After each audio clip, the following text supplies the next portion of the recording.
নমস্কার, সবাইকে স্বাগত আমার চ্যানেলে। বিএডি থার্ড সেমিস্টার লার্নিং ডিজাইনে আজকের ভিডিওতে আলোচনা করব। আর এটা তোমাদের লাইসেন্সের উপর লার্নিং ডিজাইনের ভিডিও। এর আগে 13টা লার্নিং ডিজাইন আপলোড করা হয়েছে। তোমরা প্লেলিস্ট চেক করলে 1 থেকে 13 পর্যন্ত পরপর সমস্ত ভিডিওগুলো দেখতে পারবে। যারা এখনও দেখোনি অবশ্যই দেখে নিও। চ্যানেলটিতে নতুন হলে একটা সাবস্ক্রাইব করে দিও।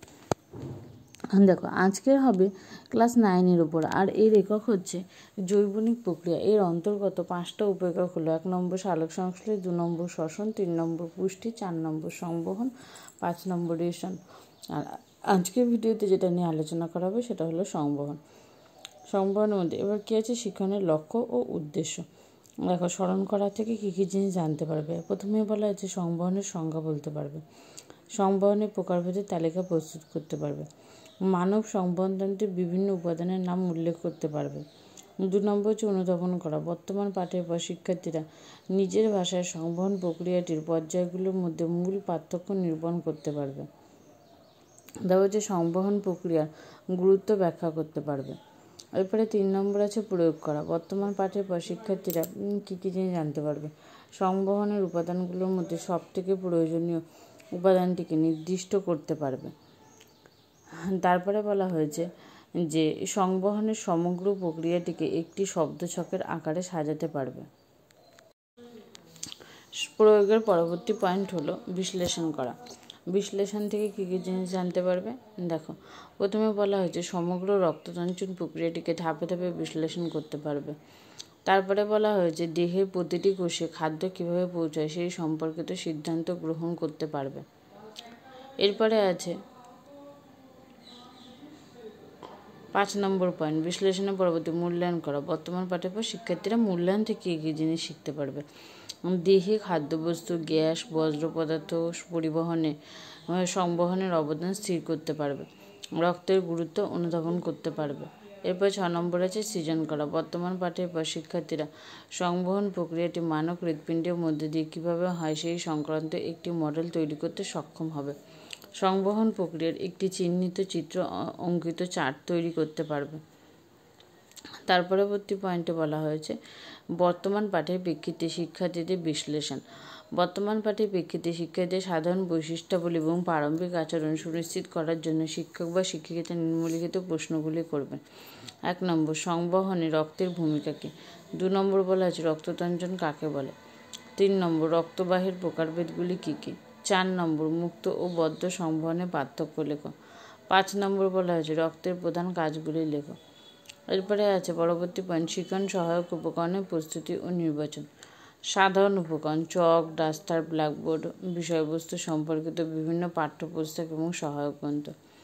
আর বিশেষ উপকরণের মধ্যে কী আছে, বিশেষভাবে সংবহনের বিভিন্ন উপাদানের উৎপত্তি, কাজ, চিত্র সমন্বিত একটি চার্ট ব্যবহার করা যেতে পারে। তারপরে বলা হয়েছে যে রক্ত সংবহনের শব্দছক লেখার জন্য ব্ল্যাকবোর্ড ব্যবহার করা যেতে পারে।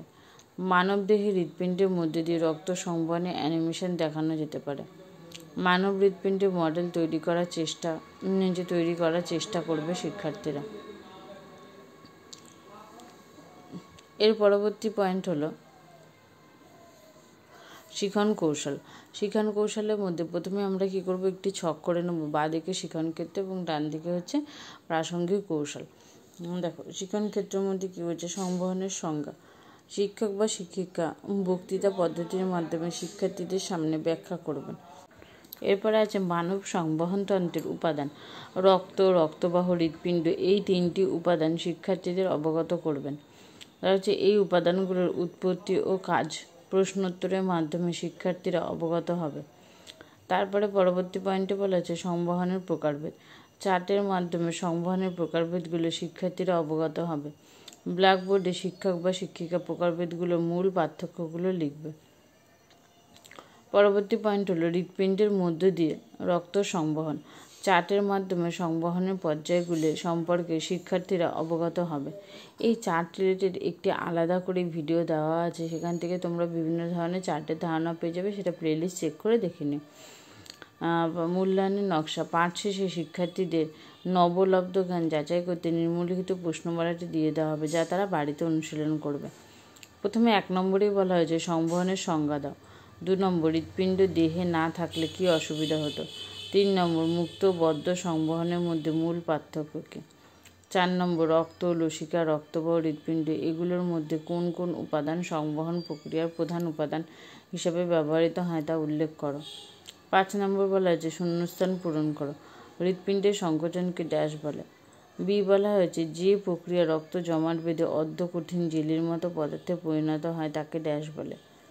লাস্ট পয়েন্ট হলো সংশোধনী পাঠের জন্য দুর্বলতা নির্ণয়। বর্তমান পাঠের মূল্যায়নের পর যদি শিক্ষার্থীর কোনো দুর্বলতা নির্ণয় হয় তবে তার জন্য পৃথক সংশোধনী পাঠের ব্যবস্থা করা হবে। এই পর্যন্ত ছিল সম্পূর্ণ ভিডিওটি এখানে শেষ করলাম। ভালো লাগলে অবশ্যই একটা লাইক করে দেবো এবং চ্যানেলটিতে নতুন হলে সাবস্ক্রাইব করে দেবো।